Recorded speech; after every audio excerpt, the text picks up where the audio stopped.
세상에는 각양각색의 우상을 섬기는 사람들이 많이 있습니다. 그렇죠?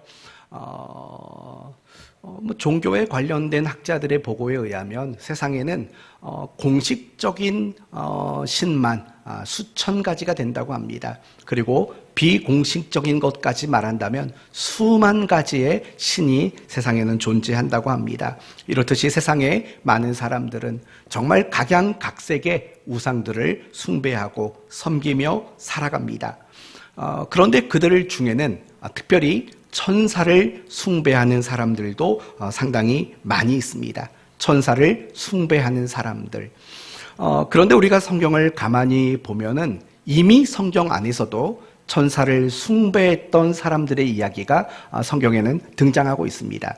더 정확히 말한다면 초대교회 시대, 그 초대교회 시대 안에도 천사를 숭배하던 사람들이 적지 않았다라는 것을 보게 됩니다. 예를 들면 골로새서 2장 18절에 이런 말씀이 나옵니다. 바울이 골로새 교회 성도들에게 한 말입니다. 아무도 꾸며낸 겸손과 천사 숭배를 이유로 너희를 정죄하지 못하게 하라 라고 말하죠.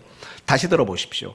아무도 꾸며낸 겸손과 천사 숭배를 이유로 너희를 정죄하지 못하게 하라. 두 가지 단어가 강조됩니다. 하나는 겸손이라는 단어고 또 하나는 천사 숭배라는 단어가 있습니다. 왜 겸손이라는 말과 천사 숭배라는 말이 함께 붙었을까요? 이런 거죠. 사람은 죄가 많은 겁니다. 그래서 하나님을 직접적으로 섬길 수 없다고 주장하는 겁니다. 그러니 하나님을 직접 섬길 수 없으니 누구를 섬기겠다는 겁니까? 하나님을 곁에서 수종드는 그 천사를 우리가 섬기는 게 마땅하다. 그게 바로 인간의 진정한 겸손이다. 이렇게 주장하는 사람들이 골로새 교회 안에 침투한 많은 이단자들의 주장이었다라는 겁니다. 이것만 봐도 그 초대교회 시대 안에서도 천사를 숭배하고 천사를 섬기는 일들이 적지 않았다는 것을 우리는 알게 되는 겁니다. 하지만 우리가 분명히 알아야 할 것은 무엇이냐면 천사는 우리에게 섬김을 받을 대상이 되지 못한다라는 겁니다. 그 이유가 무엇입니까? 천사나 우리나 모두가 다 피조물이기 때문에 그렇습니다. 피조물이죠. 그리고 무엇보다 중요한 것은 천사는 비록 하나님을 수종드는 역할을 하고 있지만 천사의 신분은 종입니다. 항상 천사는 하나님 앞에 종이라는 신분을 가집니다. 그러나 우리 인간은 어떻습니까? 우리의 인간의 신분은 뭐죠? 하나님 앞에 자녀된 신분을 가지고 있는 겁니다. 그래서 고린도전서 6장 말씀에 이런 말이 나옵니다. 우리가 천사를 판단할 것을 너희가 알지 못하느냐? 우리가 천사를 판단한다고 말합니다. 이것은 신분의 이야기인 겁니다. 우리는 천사보다 낮은 신분의 존재가 아니라는 겁니다. 도리어 우리 모두는 천사보다도 비교할 수 없을 정도로 우월한 신분을 가지고 있는 존재라는 것을 말하고 있는 거죠. 그렇기 때문에 인간은 천사를 섬긴다는 것 자체가 말이 될 수 없는 겁니다. 천사는 인간에게 섬김을 받을 대상이 되지 못합니다. 그렇다면 과연 우리 모두가 진정으로 섬겨야 할 대상은 누구겠습니까? 오늘 본문은 그 대상을 오직 하나님밖에 없다라고 이야기하고 있습니다. 그러므로 오늘 말씀을 통해서 함께 나누고자 하는 핵심은 이거죠. 오직 하나님만 섬기자는 겁니다. 오직 하나님만, 오직 하나님만. 하나님이 아닌 것은 우리가 결단코 섬김의 대상으로 삼을 수 없다라는 것을 오늘 배우려고 합니다. 우리는 계속해서 요한계시록의 결론 부분을 살펴보고 있습니다. 지난주 말씀 기억나십니까? 참으로 복된 신자는 어떤 신자라고 말했습니까? 내 삶의 기준과 원칙이 무엇이죠? 오직 하나님의 말씀으로 삼는 사람. 하나님의 말씀이 내 삶의 기준이고 하나님의 말씀이 내 삶의 원칙으로 삼는 사람, 그리고 그것을 순종으로 지켜내는 사람, 바로 이런 사람이야말로 가장 복된 사람이다 라고 성경이 이야기하고 있다고 했습니다. 그러면 이제 여러분 자신을 한번 생각해 보십시다. 여러분은 지난 한 주 동안 복된 신자셨습니까?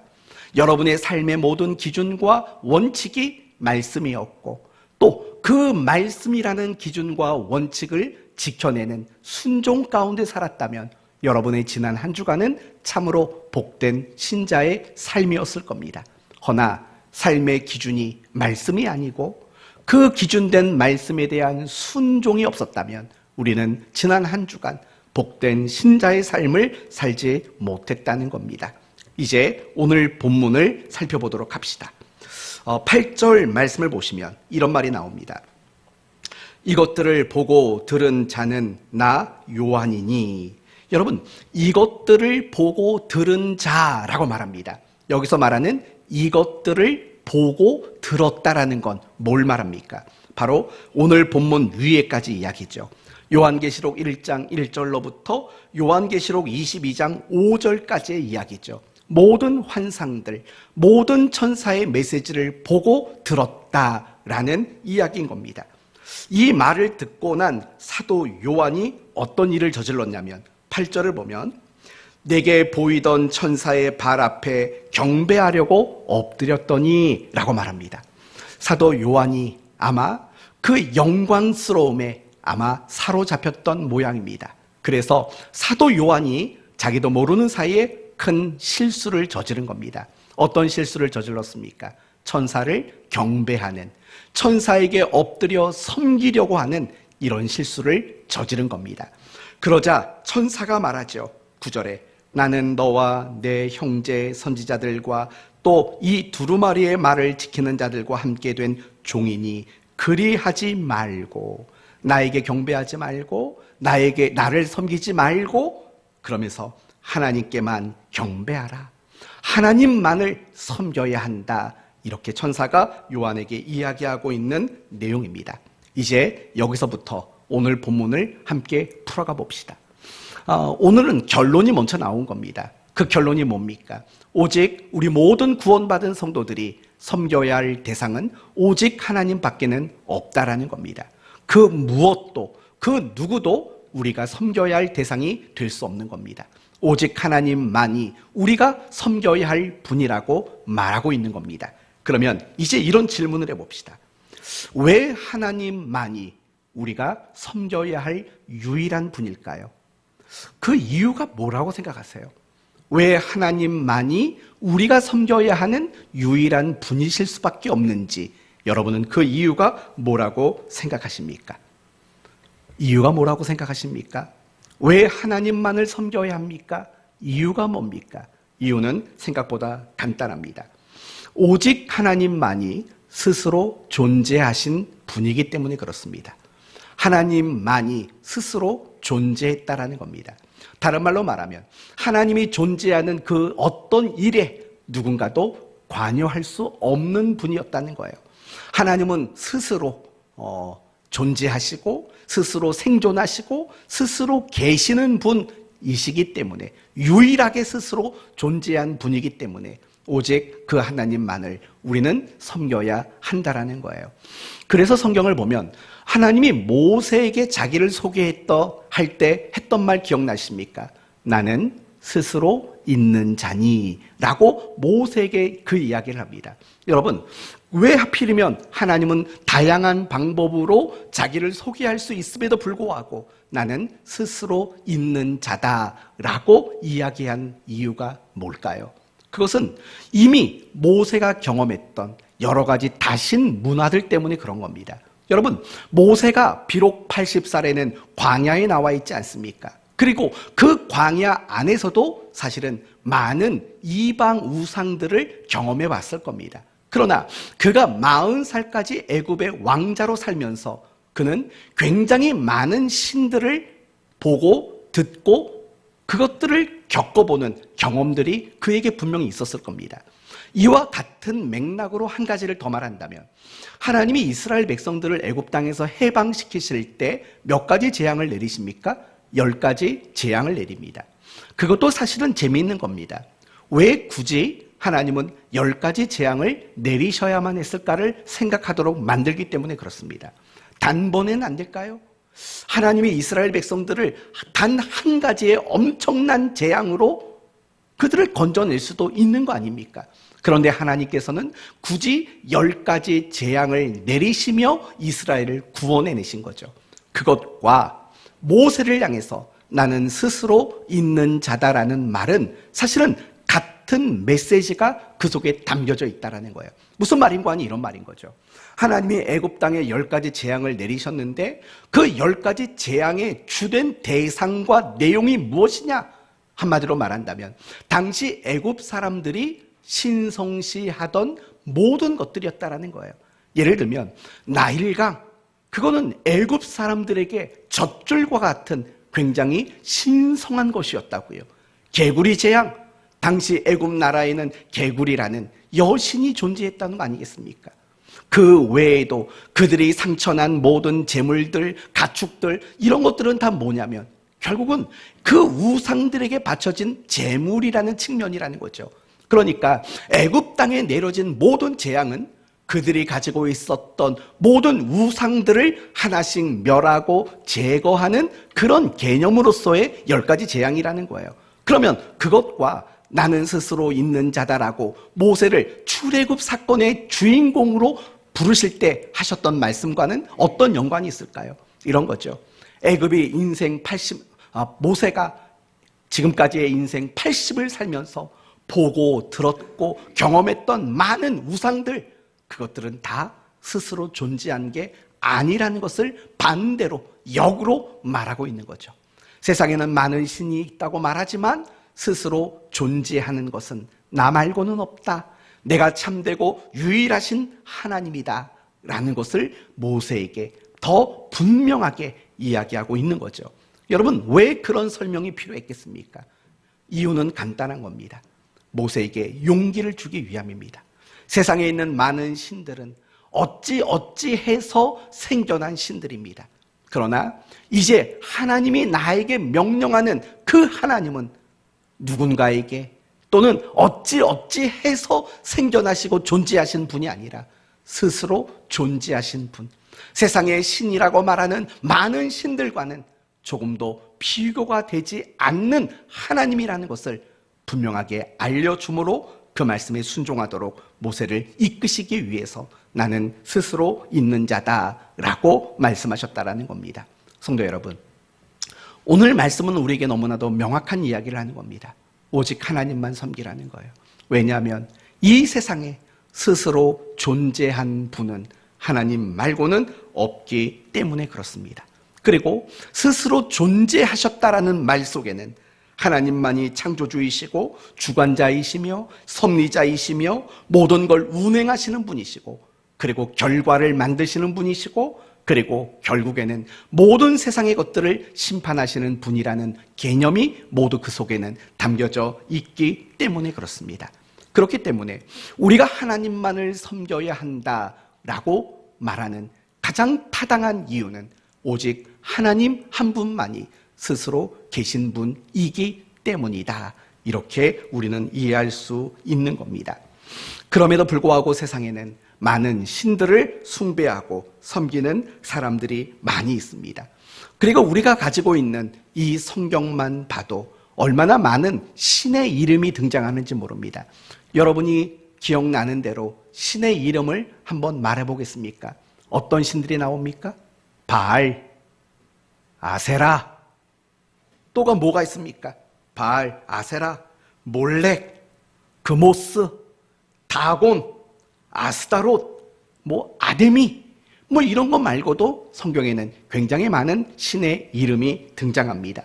뿐만 아니라 성경 안을 보면 해와 달과 별 뿐만 아니라 다양한 짐승들, 그것들이 다 숭배의 대상으로 나타나는 경우도 얼마나 많은지 모릅니다. 특별히 사도행전 14장 말씀을 보시면 아덴 지역에는 이런 문구까지 적혀져 있다고 합니다. 어떤 문구입니까? 알지 못하는 신에게 라는 문구까지 적혀져 있다고 합니다. 이처럼 세상에는 사실은 존재하지 않는 신들을 섬기는 경우들이 너무 많습니다. 그걸 우리는 한마디로 뭐라고 부르냐면 우상 숭배라고 부르는 겁니다. 존재하지 않는 것, 그러나 존재하는 것처럼 섬기는 것, 그것을 우리는 우상 숭배라고 이야기합니다. 그런데 여러분 알고 계십니까? 우상 숭배에는 세 가지의 큰 특징이 있습니다. 첫 번째 특징은 모든 우상은 누가 만들었다? 누가 만들었을까요? 사람이 만들었다. 두 번째 특징은 이겁니다. 모든 우상은 사람이 특별한 능력을 부여했다. 뭘 부여했다고요? 특별한 능력. 어떤 우상은 수호신의 능력, 어떤 우상은 번영의 능력, 어떤 우상은 다산의 능력, 어떤 우상은 전쟁의 승리라는 능력, 이런 다양한 능력을 부여를 받았죠. 누구에게요? 사람에게 부여받은 거예요. 그리고 세 번째 특징은 뭐냐면 그 부여된 능력이 발휘되도록 사람은 그 우상을 잘 섬긴다라는 특징을 가지고 있는 거예요. 그러니까 사실은 너무나도 우스운 이야기인 거죠. 사람이 어떤 우상을 만들어 놓고 그 우상에게 어떤 특별한 능력을 부여했고 그 능력이 발휘되도록 정성을 들이는 것, 이 모든 주체가 누구냐면 결국은 사람일 수밖에 없어요. 그럼에도 불구하고 사람이 주체임에도 불구하고 그 우상 앞에 무엇인가를 기대하고 섬기는 이런 일들을 한다는 것은 대단히 우스운 일들인 거죠. 자기가 만들어 놓고 자기가 능력을 부여하고 그것이 발휘되도록 정성을 쏟아붓고 하는 이 모든 모습들이 굉장히 우스운 모습이라는 거예요. 그래서 이런 우스운 모습을 이사야서 44장에서는 이런 식으로 표현을 합니다. 한 사람이 나무를 베어다가 절반은 땔감으로, 절반은 우상을 만들고 그것에 절하는 모습으로 이야기를 한다고요. 그러니까 여러분 이게 얼마나 웃기는 모양이에요. 산에 올라가서 나무를 하나 잘랐어요. 그리고 그 자른 나무의 절반으로는 땔감을 만들었어요. 그리고 나머지 절반은 우상을 만들었다고요. 그리고 거기에 엎드려 절하고 뭔가 기대를 한다고요. 얼마나 웃기는 일이에요. 그런데 막상 놓고 보면 결과적으로 무슨 말이냐면 땔감이나 이 우상이나 하나도 다르지 않다라는 거예요. 예레미야 10장에서는 이 우상 숭배를, 우상을 뭐라고 표현하냐면 둥근 기둥이라고 표현해요. 둥근 기둥. 이걸 우리 농경 문화식으로 바꿔 말한다면 허수아비를 말하는 거예요. 허수아비. 그러면서 이렇게 말하죠. 둥근 기둥 같아서 화를 주거나 복을 주지 못하나니 라고 말을 한다고요. 여러분 당연한 거죠. 허수아비가 어떻게 복을 주고 어떻게 화를 내릴 수 있겠습니까? 그럴 수 없는 거예요. 그런데도 불구하고 사람들은 자기들이 만들어 놓은 것에 능력을 부여하고 정성을 쏟아 부으면서 무엇인가를 기대하는 마음으로 그 우상들을 섬기고 있다라는 거죠. 굉장히 어리석고 굉장히 한심한 일들이 나는 거예요. 그런데 세상 사람들은 당연히 그럴 수 있다고 칩시다. 우리만큼은 한번 스스로를 점검해 볼 필요가 있어요. 두 가지를 점검해 보세요. 첫째, 여러분에게는 진짜 우상 숭배가 없는지 한번 생각해 보십시오. 얼마 전에 자동차에서 기독교 방송을 듣는데 또 뜬금없이 그런 얘기 나오더라고요. 이런 말 나올 때마다 아주 건전하고 건강한 우리 권사님들한테는 굉장히 죄송한데 요즘에 교회마다 난리가 났대요. 왜 무슨 난리인가 봤더니 권사님들이 연말연시가 됐다고 어디 가서 점 보고 왔다는 사람 권사님들이 그렇게 많답니다. 그렇게 많대요. 예전에 제가 그런 얘기도 했나요? 저기 미아리에 점 보는 데가 많다고 하는데 거기 가보면 이 현관문 앞에 이런 문구가 쓰여져 있대요. 두 가지 문구가 기독교인 환영, 기독교인 환영, 또 하나 신분 보장, 이런 식으로 문구가 써 있다라는 얘기도 드린 적이 있죠.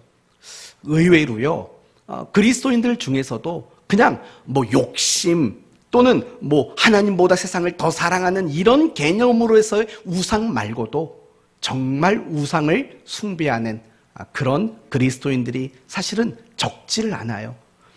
제삿날이면 가족들과 함께 아무런 꺼리낌 없이 제사상 차려놓고 엎드려 넙죽넙죽 절하는 사람들, 장례식에서 제사상 차려놓고 그 앞에 엎드려서 절하는 얼마나 많은 직분자들이 있는지 여러분 혹시 알고 계십니까?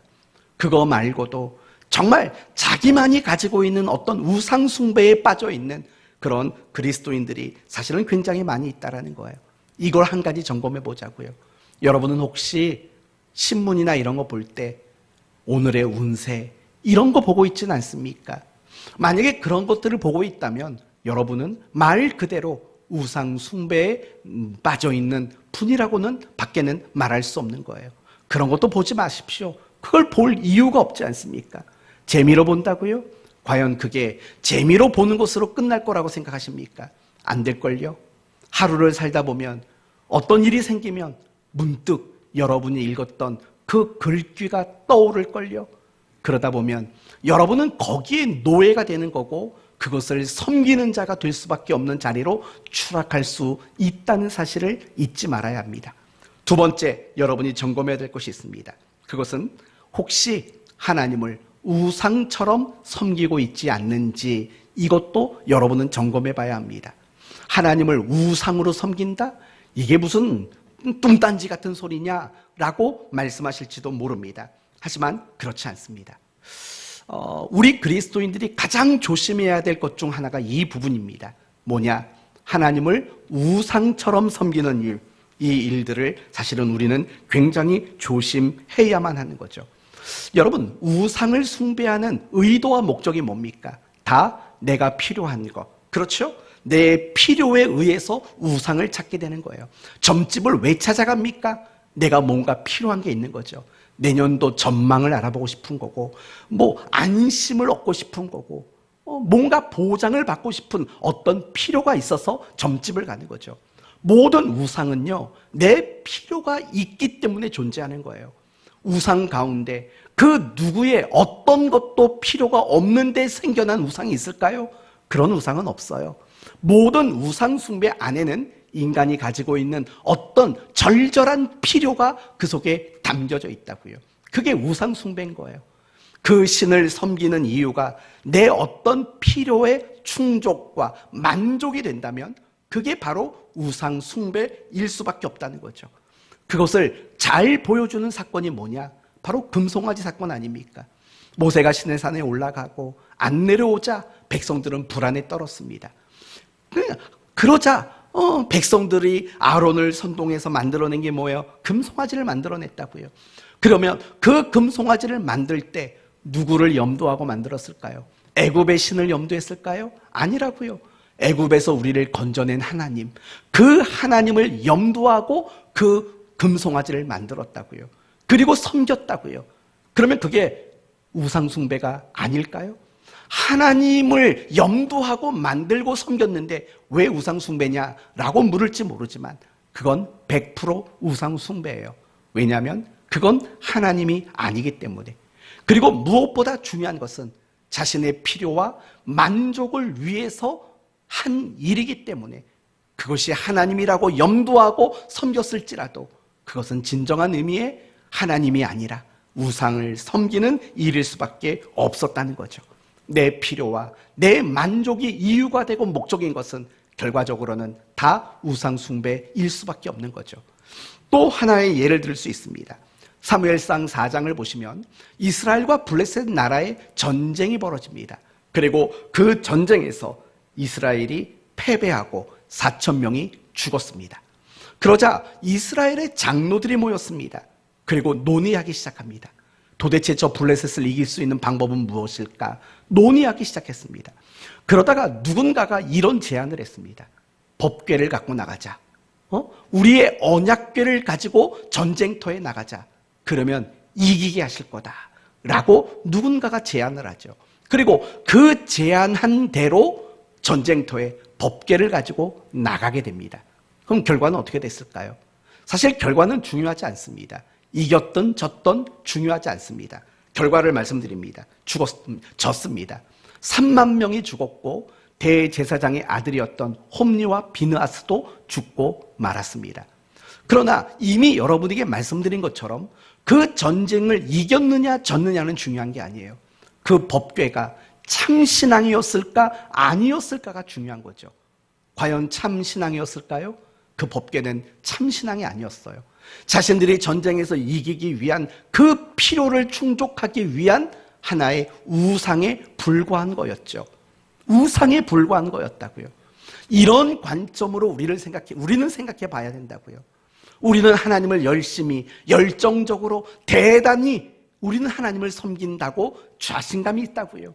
그러나 그렇게 내가 하나님을 섬기는 것이 과연 진정한 하나님을 향한 섬김이었는지 점검해 봐야 된다고요. 무엇을 기준으로요?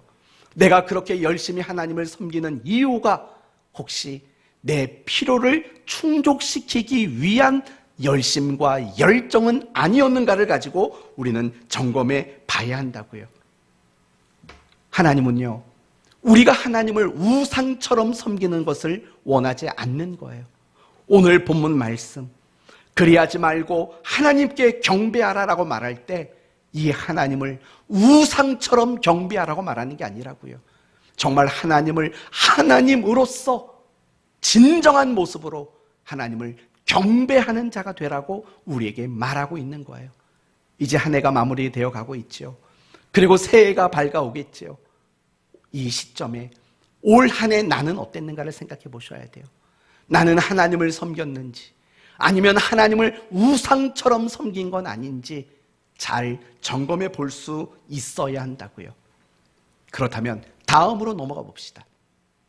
우리는 하나님을 올바르게 섬겨야 합니다. 그리고 하나님만 섬겨야만 합니다. 그러나 우리가 하나님 말고 섬기는 것들이 사실은 너무 많다고요. 때로는 돈을 섬기고, 때로는 명예를 섬기고, 때로는 사람을 섬기고, 때로는 어떤 쾌락을 섬기는 일들이 많다고요. 우리들이 하나님만을 섬기는 일들이 안 되는 이유는 과연 무엇일까라는 부분을 생각해 보도록 합시다. 그 이유는 바로 이런 겁니다. 하나님만 섬길 때 만족할 수 없다고 생각하기 때문인 거죠. 내가 하나님만을 섬기는 일들이 내게 부족이라는 결과를 가져올 거라고 우리는 착각하고 있기 때문에 그런 거예요. 이제 이 점을 다시 한번 이스라엘 백성들의 이야기로 설명해 드리도록 하겠습니다. 이스라엘 백성들은 광야에서부터 가나안 땅에 이르도록 하나님만 섬기지를 못했다고요.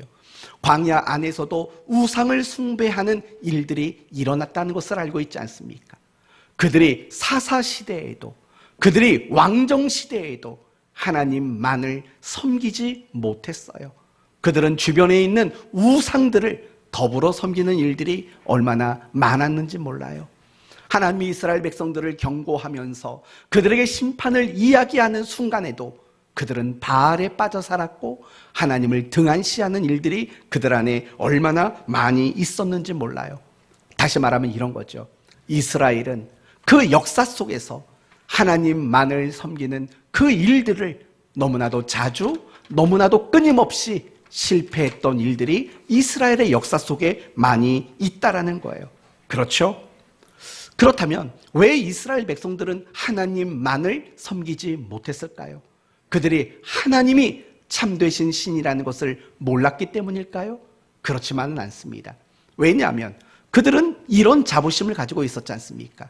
우리는 하나님께 선택받은 선민이라는 자부심과 선민이라는 특권의식을 그들은 가지고 있었던 겁니다.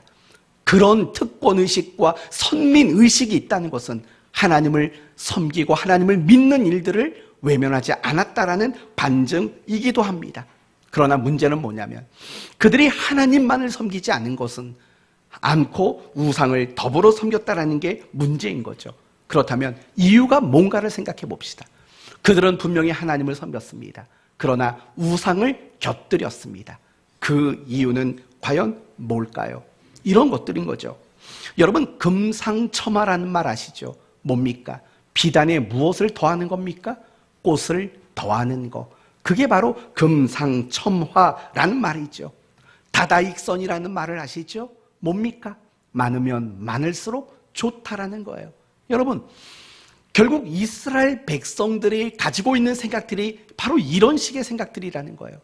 하나님도 섬기며 또 다양한 어떤 능력을 가지고 있는 신들을 섬기면 그게 더 좋은 거 아닌가라는 생각인 거죠. 예를 들면 이런 겁니다. 바알은 수호신이에요. 그 지역을 지켜내는 수호신이라고요. 그러면 하나님과 바알을 섬기면 우리 지역에 수호신이 하나 더 생기는 거예요. 그게 더 좋다는 거죠. 또 이런 거죠. 아세라는 풍요와 다산의 신이에요. 그러면 하나님을 섬기면서 아세라 신까지 섬기면 풍요와 다산을 곁들이는 거죠. 또 다곤이라는 신은 번성의 신이에요. 번성의 신. 그러면 하나님과 다곤을 함께 섬기면 번성이라는 것이 더불어진다라고 그들은 생각할 수밖에 없었다라는 거예요. 그러니까 결국 그들의 속셈은 뭐예요? 하나님을 통해서도 뭔가를 얻고 나머지 부족한 것들은 주변에 있는 여러 나라의 신들에 의해서 그 부족한 것들은 채우겠다라는 생각이라는 거죠. 바로 이 부분을 여러분이 집중해 보셔야 된다는 거예요. 이미 이스라엘 백성들의 생각 속에는 어떤 생각이 있었냐면 하나님 한 분만 믿고 하나님 한 분만 섬겨서는 충족될 수 없다라는 생각을 그들은 가지고 있었다라는 거죠. 하나님 한 분으로는 내가 충분할 수 없고 내가 만족할 수 없다라는 그런 식의 생각이 불신이 그들의 마음속에 자리를 잡고 있었다라는 거예요. 그래서 그들은 주변 나라를 둘러보는 거죠. 아니 저 나라는 블레셋은 왜 이렇게 전쟁을 잘해? 아수르는 왜 이렇게 힘이 강해? 바벨론은 도대체 왜 이렇게 능력이 있어? 그러면서 그 각 나라들이 가지는 그 능력과 힘의 원천을 어디에서 찾았냐면 그들이 섬기고 있는 신들에게서 그 힘과 능력의 원천을 찾은 거죠. 그리고 그들의 신을 받아들이는 것을 하나도 망설이지 않고 너무나도 쉽게 그들의 신을 받아들이게 되었다라는 거죠. 결국 이 부분이 가장 중요한 부분인 거예요. 오직 우리 모두는 하나님만을 섬겨야 돼요. 그러나 그것이 잘 되어지지 않는 이유는 다른 게 아니에요. 우리가 하나님에 대해서 어떤 정보가 부족한 게 아니에요. 우리가 가지고 있는 건 이유는 이런 거죠. 하나님에 대한 확신이 없는 거예요. 하나님 한 분이면 충분하다라는 확신, 그 확신과 그 믿음이 우리에게 없기 때문에 우리 모두도 하나님만 섬기지 못하고 돈에 눈이 돌아가고 명예와 권세에 마음이 흔들리고 세상의 방법에 기웃거리는 이런 일들을 우리는 서슴지 않고 저지르게 되는 것들을 우리는 알아야 한다라는 거예요. 바로 이것이 원인인 거예요. 하나님 한 분이면 충분합니다 라는 이런 믿음과 신앙의 고백이 우리에게 부족하기 때문이라는 거예요. 그러면 여러분에게 한번 물어봅시다. 하나님 한 분으로는 부족할까요? 아니죠. 하나님 한 분으로는 부족하지 않아요. 하나님 한 분이면 충분합니다. 이게 성경이 우리에게 가르쳐주는 첫 번째 메시지입니다. 여러분, 십계명의 첫 번째 계명이 뭐죠? 나 외에 다른 신을 두지 말라는 겁니다. 여러분, 이 계명을 우리는 작고 엉뚱하게 생각을 한다고요. 그러나 이 나 외에 다른 신을 두지 말라라는 이 계명은요, 무엇이냐면 다른 신이 필요 없다라는 거예요. 세상에는 많은 사람들이 많은 신을 함께 더불어 섬기는데 그럴 필요가 없다라는 거예요. 왜요? 하나님 한 분이면 충분하기 때문인 거죠. 우리가 십계명을 바르게 이해하려면 명령이라는 관점만 가지고는 십계명을 이해할 수가 없어요. 절대 이해할 수 없어요. 왜요? 명령만이 아니기 때문에. 십계명은 하나님이 우리에게 무엇인가를 명령하는 명령의 계명이 아니에요. 그거보다 훨씬 앞서는 게 있죠. 그게 뭐냐면 약속이 앞서는 거예요. 약속이 앞선다고요. 나 외에 다른 신을 두지 말라라는 것은 나 외에 다른 신을 만들지 말라라는 명령 이전에 나 하나면 충분하도록 내가 할 수 있다라는 해줄 것이라는 약속이 선행이 되는 거죠. 살인하지 말라, 다 마찬가지예요. 사람을 죽이면 안 돼 라는 명령이 선행이 되는 게 아니에요. 사람에 대하여 해코지를 하지 않아도 돼, 내가 그렇도록 만들어 줄게라는 약속인 거죠. 도둑질하지 말라, 탐내지 말라, 거짓 증거하지 말라라는 모든 메시지, 안식일을 지켜라, 여호와 이름을 망령되이 일컫지 말아라, 모든 계명은 명령이라는 관점 이전에 약속이라는 관점이 먼저 선행하고 있다는 걸 잊지 말아야 돼요. 우리가 주기도문을 묵상할 때도 마찬가지예요. 주기도문도 우리에게 이렇게 기도하라라는 어떤 제시와 조건을 요구하는 게 먼저가 아니에요. 뭐냐? 하나님이 우리에게 약속과 보장을 주신 게 무엇이냐? 그걸 먼저 말하는 게 주기도문이라고요. 하늘에 계신 우리 아버지요, 이렇게 이름을 부르래요. 근데 이름을 부르라는 게 중요한 게 아니라 하나님이 우리에게 무슨 노릇해 주시겠다는 겁니까? 아버지 노릇해 주시겠다라는 약속이 사실은 먼저 나와 있는 거라고요. 우리는 성경을 항상 명령과 어떤 조건과 항목이라는 관점으로 먼저 보면 안 되는 거예요. 항상 그것보다 선행되는 것은 하나님이 제시하신 약속이라는 것을 우리는 기억해야 된다는 거예요. 제1계명, 나 외에 다른 신을 내게 있게 하지 말아라, 나 하나면 충분하다라는 선행된 약속이 있는 거죠. 그리고 그 약속을 믿을 때에만 하나님 말고 다른 신들을 향해 시선을 두지 않을 수 있는 사람이 될 수 있는 거죠. 참 이 부분이 중요하다고 생각해요. 우리가 신앙생활 속에 갈등이 생기고 내가 신앙생활하는 일들이 어려움을 느껴지는 이유가 뭔지 아십니까? 우리에게 요구하는 어떤 말씀 앞에 선행되어 있는 약속과 보장에 대해서 우리가 바라보지 못하고 있기 때문인 거죠. 약속을 알지 못하고 보장을 확신하지 못하기 때문에 우리는 이 명령에 내가 순종해야 될까 말해야 될까를 갈등해질 수밖에 없는 거죠. 그러므로 항상 우리는 성경을 볼 때 우리에게 어떤 말씀을 주실 때에는 항상 그 말씀 속에는 무엇이 선행된다는 것을 알아야 됩니까? 약속이라는 것이 선행된다라는 사실을 우리는 잊지 말아야 되는 거죠. 맞아요. 하나님 한 분이면 충분하다라고 약속하셨어요. 그래서 다윗을 보시면 시편 23편에 여러분이 잘 아시는 말씀이 나오지 않습니까? 여호와는 나의 목자시니 내게 부족함이 없으리로다. 다윗의 고백이라고요. 이건 허풍이 아니라고요. 다윗이 인생을 살고 인생의 마지막 순간에 했던 가장 진실된 고백. 난 지금까지 살아왔지만 하나도 부족하지 않았습니다. 하나님 그분 한 분으로서 나는 충분했습니다라는 고백이죠. 하박국서 3장이 말하는 무엇이 없고 무엇이 없고 무엇이 없어도 나는 여호와로 인하여 즐거워하며 구원의 하나님으로 인하여 기뻐하리로다. 이것 역시도 나는 하나님이면 충분합니다 라는 신앙의 위대한 고백이라는 걸 알고 있지 않습니까? 정말 하나님을 잘 섬겼던 모든 사람들은 이와 똑같은 고백을 합니다. 하나님이면 충분했습니다 라는 이 고백을 한다고요. 어쩌면 이런 생각이 들지도 몰라요. 그런데 나한테는 왜 그런 생각이 안 들까요?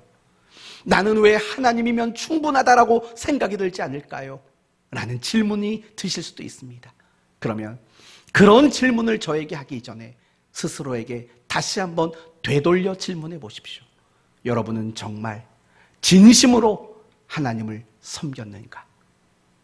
정말 진정된 모습으로 나는 하나님을 섬겼는가를 반드시 되물어 봐야 합니다. 어쩌면 여러분의 모습 속에 구약 이스라엘 백성들의 모습이 있었을걸요. 하나님 말고 다른 어떤 우상, 더 나아가서 하나님을 우상처럼 섬기는 그런 모습으로 하나님을 섬겼기 때문은 아닐까요? 사랑하는 성도 여러분, 하나님은 우리에게 이런 고백을 듣고 싶으신 거죠. 하나님이면 충분합니다. 하나님은 충분합니다. 사실은 요셉이 했던 고백도 똑같은 고백 아닙니까? 당신들은 나를 해하려 하였으나 하나님은 이 모든 것을 뭐로 바꾸셨다고요? 선으로 바꾸셨습니다. 이거 역시도 같은 말 아닙니까? 하나님이면 충분했습니다 라는 고백이었다는 거죠. 저는 여러분 모두가 항상 이런 고백 속에 살았으면 좋겠습니다. 하나님이면 충분합니다. 하나님이면 충분합니다. 이 고백이 저와 여러분의 진실된 고백이 되었으면 좋겠습니다. 그렇게 될 때 우리는 정말 하나님을 진심으로 섬기는 자가 될 수 있기 때문에 그렇습니다. 그렇다면 끝으로 하나님을 섬긴다는 건 뭘까요? 우리는 보통 하나님을 섬긴다고 말하면 한 서너 가지를 떠올릴 거예요. 하나, 예배.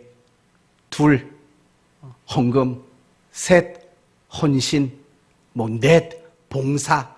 이런 일을 하는 것을 우리는 하나님을 섬긴다라고 생각을 하실지도 모릅니다. 그러나 사실 그렇지 않습니다. 정말 하나님을 섬기는 일에 있어서 빠지면 안 되는 게 있어요. 첫째는 하나님 말씀에 대한 순종이라는 걸 잊지 마세요. 사무엘상 15장 말씀을 보시면 사울 왕과 아말렉 사람의 전쟁의 이야기가 나오는 걸 아실 거예요. 하나님은 말씀하십니다. 아말렉의 모든 생명을 진멸하라고 말합니다. 사람만이 아니라 짐승까지라도 다 죽이라고 명하셨습니다. 그러면서 뭐라고 말씀하셨냐면 그 본문도 마찬가지예요. 그렇게 명하기 이전에 약속이라는 걸 주셨죠. 어떤 약속이죠? 내가 너와 함께 할 것이고 아말렉을 이기도록 만드실 거라고 약속을 주셨죠. 이 약속을 가지고 사울은 전쟁을 치릅니다. 그리고 하나님은 약속대로 아말렉을 이기도록 만듭니다. 그러나 문제는 뭐냐면 사울 왕이 다 죽이지를 않았다라는 겁니다. 살찐 짐승을 잡아왔다는 거죠. 표면적인 이유는 뭐냐면 하나님께 감사 제물로 쓰려고 했다라는 겁니다.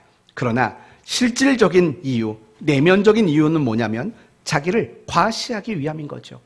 여러분, 전쟁터에 나갔는데 전리품이 하나 없이 돌아온다면 과연 누가 박수를 쳐주겠습니까? 누가 천천히요 만만히요를 외쳐주겠습니까? 그럴 수 없는 거죠. 그러나 사울 왕은 그걸 바라고 그걸 원했던 거죠. 그래서 짐승들을 살려왔습니다. 근데 재미있는 표현이 나옵니다. 사무엘상 15장 23절, 여러분이 잘 아시는 말씀인데 오늘 말씀과 연관해서 들으시면 좀 색다르게 이제 들릴 겁니다. 들어보십시오. 거역하는 것은 점치는 죄와 같고 완고한 것은 사신 우상에게 절하는 죄와 같습니다. 참 놀랍지 않습니까? 지금 사울 왕은 하나님 말씀에 불순종했습니다. 그런데 하나님 말씀에 불순종한 그 죄를 어떤 죄와 연결시킨다고 보세요, 여러분? 우상 숭배 죄와 연관을 짓고 있다고요. 점치는 거, 우상에게 절하는 거, 그 죄와 똑같다고 말하는 거예요. 하나님을 섬기지 않는 것, 말씀에 순종하지 않는 것이 우상 숭배라고 그렇게 이야기를 하고 있다라는 거예요. 성도 여러분, 하나님을 섬긴다라는 것은요, 헌금한다라는 게 아니에요. 하나님을 섬긴다라는 것은요, 우리가 어떤 일을 하는 게 아니에요. 정말 우리가 하나님을 섬긴다라는 말의 가장 중요한 것은, 근거는 내가 하나님 말씀에 순종하는 자로 살아가는 것, 그것이 우리가 하나님을 섬긴다라는 말을 옳게 만드는 굉장히 중요한 내용이라는 걸 잊지 말아야 되는 거예요. 하나님 말씀에 대한 순종이 없다면 그 사람이 어떤 종교적인 행위를 갖는다 할지라도 사울 왕에 불과한 겁니다. 여러분이 하나님 말씀에 순종하는 일 없이 종교적인 열심을 갖는다면 그게 점치는 것과 사신 우상에게 절하는 것과 하나도 다르지 않다라고 하나님은 사무엘을 통해서 이야기했다라는 사실을 잊지 말아야 합니다. 그런데 오늘날 많은 그리스도인들이 항상 순종을 놓치고 형식과 열심을 붙잡고 있다는 거 알고 계십니까? 그러면 안 되는 겁니다. 정말 우리가 붙잡아야 하는 가장 중요한 것은 하나님 말씀에 순종하는 것이죠. 그것이 하나님을 참으로 섬기는 것이라고 말할 수 있기 때문에 그래요. 순종이라는 관점에서 여러분 스스로를 점검해 보십시오. 나는 지금 하나님을 섬기고 있는가 생각해 보셔야 합니다. 두 번째는요, 하나님을 섬긴다는 말은 하나님이 원하는 게 뭔가, 하나님이 내게 원하는 게 뭔가를 고민하고 생각할 줄 안다라는 거예요. 여러분, 이 부분도 사실은 너무 중요한 거라고 저는 생각이 들어요.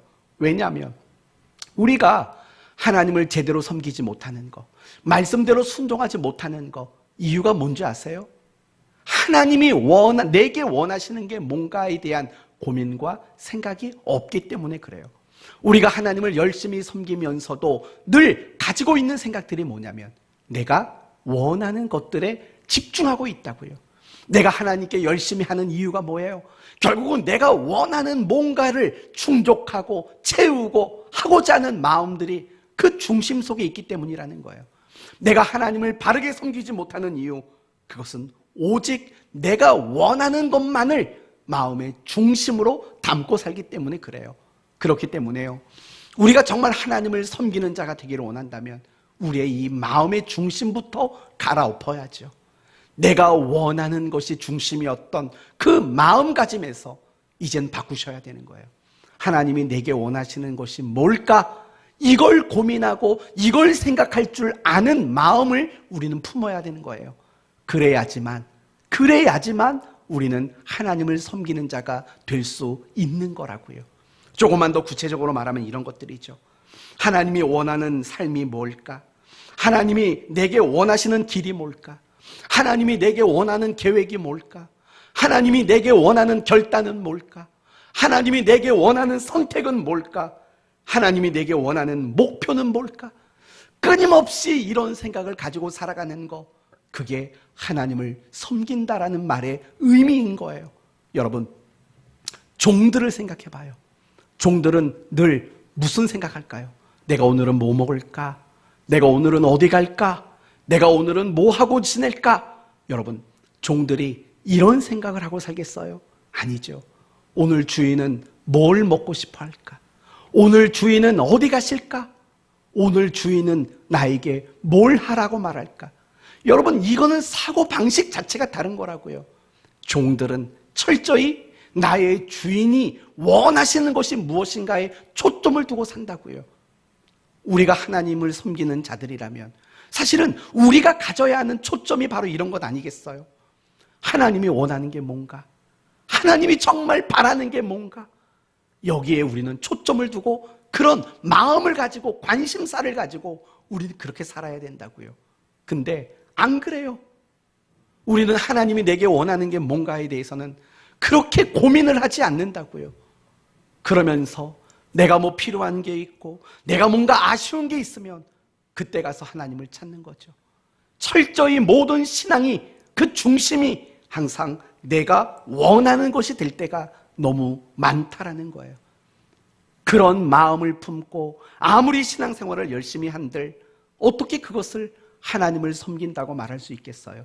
내가 원하는 게 중심인데 정말 하나님을 섬긴다는 것, 하나님이 원하는 게 뭔가가 내 고민과 생각의 중심으로 자리를 잡아야 되는 거라고요.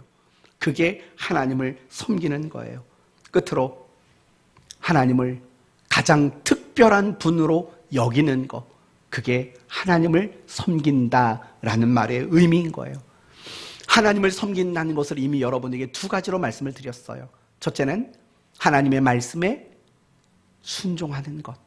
두 번째는 내가 원하는 것이 아니라 하나님이 원하시는 것을 고민하고 생각하는 중심을 갖고 살아가는 거라고 말씀을 드렸어요. 그러기 위해서 절대적으로 필요한 게 있다면 하나님을 내게 가장 특별한 분으로 여기는 게 가장 필요한 일이라는 거예요. 성도 여러분, 여러분에게 가장 특별한 사람은 누굽니까? 사람이라고 말했으니까 부담 갖지 않으셔도 돼요. 부모겠죠. 자식이겠죠. 내 배우자겠죠. 여러분의 인생에 가장 소중하고 가장 특별한 존재는 누굽니까? 사실은 하나님이시거든요.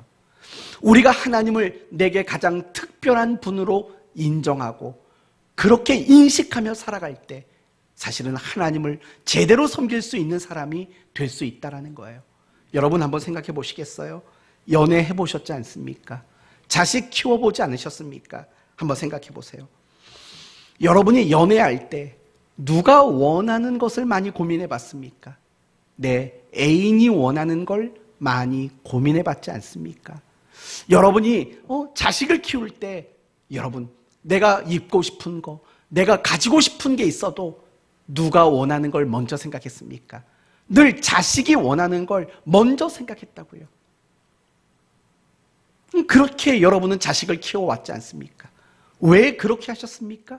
이유는 간단합니다. 너무 특별하니까. 내 자식이 너무 특별한 존재니까 나에게, 그러니까 내 자식이 원하는 게 뭔지, 무엇이 필요로 하는지 우리는 그것을 먼저 생각할 수 있게 되는 것 아닙니까? 우리의 신앙도 같은 맥락이라는 거예요. 하나님을 내게 가장 특별한 분으로 여겨짐이 없다면 우리는 절대로 하나님을 섬기는 자의 자리로 우리는 나갈 수 없게 되는 건 어쩔 수 없는 거죠. 하나님이 내게 가장 특별한 분이 아닌데 그분 말씀에 어떤 순종이 나오겠어요? 하나님이 내게 가장 특별한 분이 아닌데 그분이 원하는데 무슨 원하는 일에 고민을 할 수 있겠어요? 그런데요, 하나님이 내게 가장 특별한 분으로 여겨질 땐 이야기가 달라지는 거예요. 그분이 어떤 말을 해도 순종할 용기가 생겨요. 정말 하나님이 내게 가장 특별한 분이 될 때 그분이 원하는 게 뭔지 자꾸 마음이 향하게 돼 있다고요. 이 모든 것들이 결국에는 하나님을 섬긴다라는 거예요. 이걸 가지고 날 점검해 보자고요. 오늘 계시록이 이야기하고 있잖아요. 하나님께만 경배해라, 하나님만 섬기라고 말하잖아요. 이제 하나님을 섬기는 게 뭔지 알았잖아요. 그분이 내게 가장 특별한 분. 그래서 그분의 말씀에 순종할 수밖에 없고 날마다 그분이 원하는 것이 뭔가를 고민할 수밖에 없는 삶을 살아가는 것. 이게 하나님을 섬긴다라는 말의 의미인 거지요. 사랑하는 성도 여러분, 여러분에게 감히 물어보겠습니다. 여러분에게 하나님은 어떤 분이십니까? 가장 특별한 분이십니까? 아니면 그냥 전향이신 분이십니까? 잘 생각해 보셔야 돼요. 나에게 하나님은 정말 가장 특별한 분이신지, 아니면 가끔 만나면 반가운 분 정도는 아닌지 생각해 보셔야 됩니다.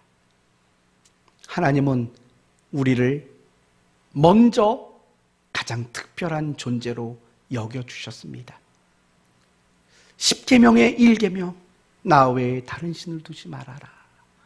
2계명, 어떤 것으로도 우상을 만들지 말아라. 3계명, 나를 망령되다 일컫지 말아라. 여러분, 이 모든 것들은 같은 얘기예요. 오로지 하나님이 특별하게 주목하고 있는 건 누구라는 겁니까? 바로 우리라는 거예요. 하나님은 우리를 그냥 전향으로 생각하지 않는다는 거예요. 만나면 반가운 친구 정도로 우리를 생각하지 않는다는 거예요.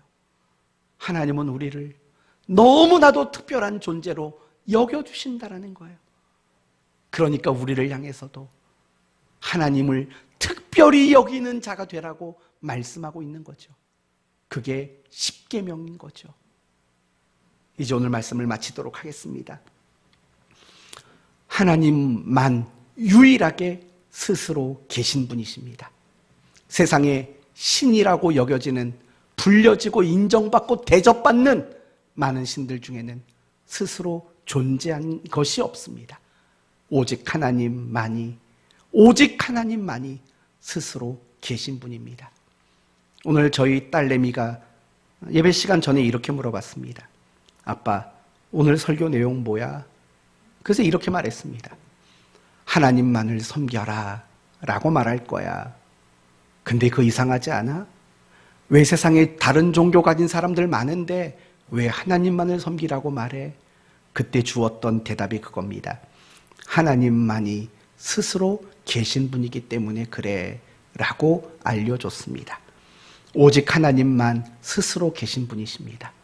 그리고 그분만이 우리를 구원하신 유일한 구원자이시고, 오직 그분만이 우리의 인생을 주관하시고 심판하실 유일한 분이시기 때문에 그래요. 오직 하나님만 섬겼으면 좋겠습니다. 하나님 말고 다른 우상을 섬기지 마시고, 하나님을 우상처럼 섬기는 일도 하지 마시고, 진정한 의미로 하나님만을 섬기십시오.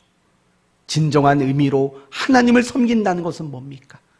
하나님을 내 인생의 가장 특별한 분으로 여기고 그분의 말씀에 순종하고 하나님이 내게 원하는 것이 무엇인가를 끊임없이 고민하며 생각하며 살아가는 삶, 이것이 오직 하나님만 섬기는 성도의 삶인 줄로 믿습니다. 저와 여러분 모두 남은 한 해 그리고 새롭게 시작할 새해에도 하나님만을 올바르게 잘 섬기심으로 하나님의 하나님 되심을 경험하는 여러분 모두가 되시기를 예수님의 이름으로 축원드립니다. 아멘. 기도합시다.